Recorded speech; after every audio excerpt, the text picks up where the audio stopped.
Matt Griffin here again with the Smile Mentor. We're currently in the middle of a series doing videos when it comes to the due diligence piece of it, how to even know where to go get your smile redone, your All-On-X procedure fixed and done by a specialist. So today we're going to talk about reviews. This is one of the things that, man, we had a client that within 1 week got 3 one-star reviews, and this is somebody that was wanting to start focusing more on dental implants, and I mean so reviews, it is a significant commodity in today's time, and being a patient that not only knows how to read reviews but give reviews is so important. We'll end up doing another video down the road on how to give a review, what to do, but in today we want to cover how to sift out reviews. There are companies out there that you can pay for good reviews. I'm sorry, but that's a sad world we live in, that it's not all earned. But there are ways you can tell and look through a doctor and see if their reviews are legitimate. Number one, look at the amount of reviews. I would not go to anybody with less than 40 reviews. Period. You need those numbers on the books at least. That means they've been in practice at least 3 or 4 years if they know anything about what they're doing. Number two, start looking at their reviews on Google, on Facebook, on Yelp are going to be the top 3 that I would review those to figure out what their reviews are. Yelp has a tendency to hide a lot of reviews, so I would also look for those that aren't shown. It's a button up on when you're looking at Yelp, show all reviews. I would do that for each of the doctors. Again, we're talking in our previous video, we already talked about you made your list. Let's say you got 7 dentists that you got a list on. You got Dr. Bob Smith, Dr. Jill Low, Dr. blah, blah, blah, and you got them all down. You're going through your list. As you go through and you're Googling each one of these, look at what review sites come up first. Did Facebook come up first? Did Google come up first? And I always start off with their worst reviews. Always start off with the 1 stars. It's that pessimist in me. Again, that very trusting soul when it comes to dentists.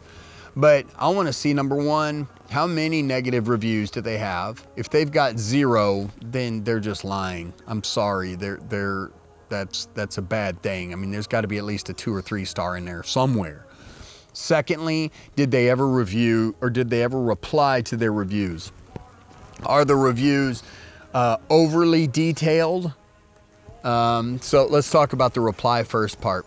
Number one, when you're a dentist and you get somebody reviews you on there, usually you're gonna know.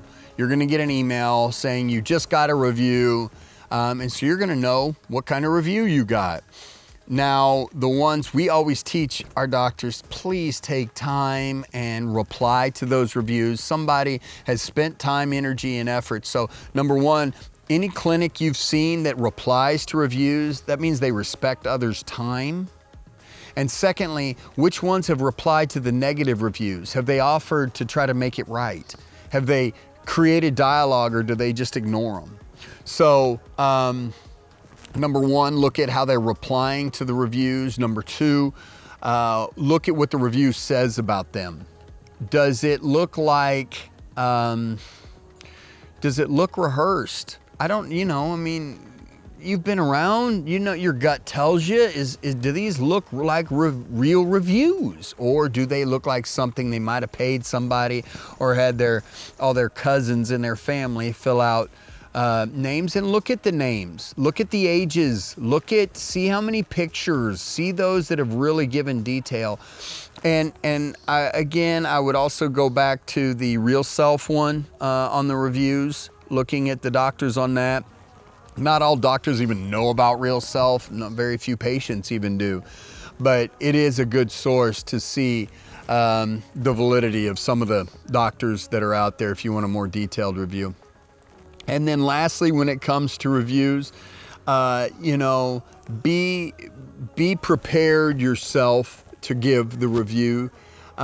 start thinking about the process and ahead of time and document this process. You owe it to that doctor. If he does you a good job, you owe it to that doctor to let him know and let the world know.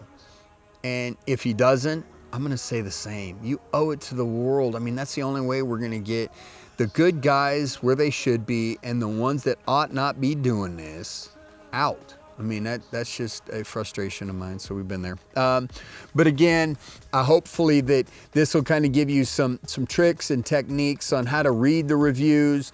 Go ahead and see how many they're averaging a year, see how many, yeah, just really spend some time in doing that. So I don't think you'll be disappointed in spending some extra time in that process. So thank you guys for smiling with us today and getting to know this process and hearing me talk about something that love and want to help you guys with in the process. So hope you guys have a good afternoon.